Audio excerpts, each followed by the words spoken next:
Muka cuak.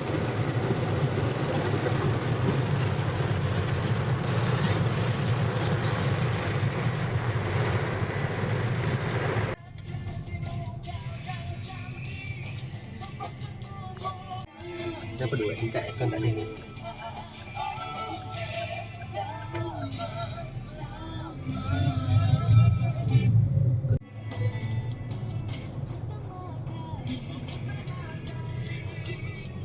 Kita dah sampai ke...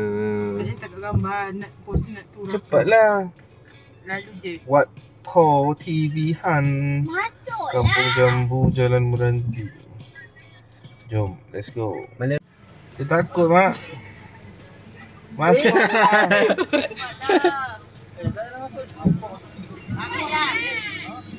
Cepatlah. Nampak lepas. Nampak lah penyembat tak bagi tu. Mana lu pergi? Nak pergi beli air dah, cepat. Cuba lu bang. Masuk sini Macam nak? lah. Bukannya nak suruh sembah. Dapat kau. Racist bapak dia. Bapak racist guys. Tunjuk dia. Macam mana tempat kau? Sebab budak Cina bila. Dia tertidur. Sebelah tu ke petani? Mana Patani? Petani Thailand. Asal? Tiwat sebelah. Cina. Asing Cina. Asal? Cina sini.